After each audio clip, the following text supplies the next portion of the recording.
BJP ఏనాడు దాడులని ప్రోత్సహించలేదని కేంద్ర మంత్రి బండి సంజయ్ కుమార్ అన్నారు. కరీంనగర్ బీఆర్ఎస్ బీజేపీ దాడులపై ఆయన స్పందించారు.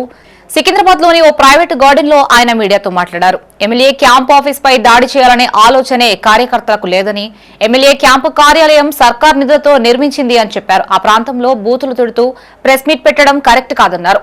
కేటీఆర్ సిరిసిల్ల వచ్చినప్పుడల్లా బీజేపీ కార్యకర్తల్ని పెట్టిన హింస గుర్తుకు రాలేదా అని అడిగారు. ప్రజా సంగ్రామ యాత్రలో బీజేపీ కార్యకర్తలపై రాళ్ల దాడి చేశారని గుర్తు చేశారు. బీజేపీ దాడులని ప్రోత్సహించదని, కానీ బీజేపీ కార్యకర్తల సహనాన్ని చేతగానితనంగా భావించొద్దన్నారు. అరాచకాలు దాడులకి కేర్ ఆఫ్ అడ్రస్ గా బీఆర్ఎస్ఏనని చెప్పారు. దాడుల కల్చర్ అనేది మాది కాదు, దాన్ని ఎప్పుడు మేము వ్యతిరేకించి వస్తుంటాం. మేము ఎమ్మెల్యే గారి క్యాంప్ ఆఫీస్ మీద దాడి చేయాలని ఆలోచన లేదని చెప్పి మా కార్యకర్తలు చెప్పారు. ఆ సమయంలో ఆ విషయం నాకు తర్వాత తెలిసింది, చాలా టైం తర్వాత తెలిసింది నాకు. నేను సిరిసిల్లలో అధికారిక కార్యక్రమంలో ఉన్నాను. ఎమ్మెల్యే గారి క్యాంప్ ఆఫీసులో దాడి చేయాలని ఆలోచన మాకు లేదని చెప్పినారు.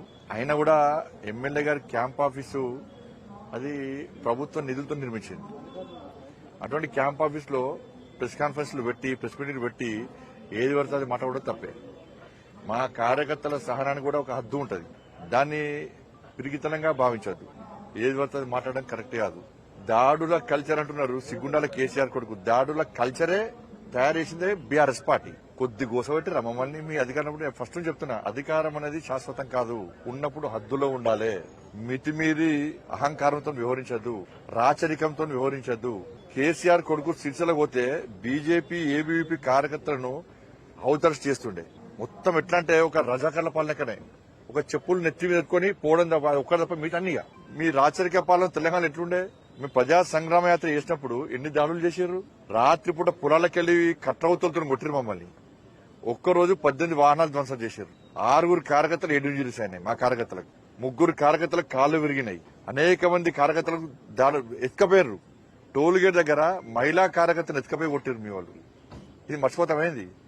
కానీ దానికి ప్రతీకారం తీసుకుంటలే మేము. కానీ ఇవాళ మీరు ఏదో అన్నారు. అప్పుడు మేము ఎమ్మెల్యేను ఉష్కో అన్నగా మేము ఎమ్మెల్యేను మా మీదకి మా కార్యకర్తలు దమ్మని తెలిసింది. అది వాళ్ళ దాన్ని మేము సమర్థిస్తలేము.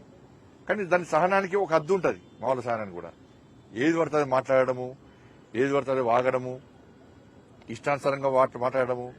ఇవాళ నీతివంతులు లెక్క ఇక స్టేట్మెంట్ దాడులు మామూలు చేసినప్పుడు ఏడమేరు.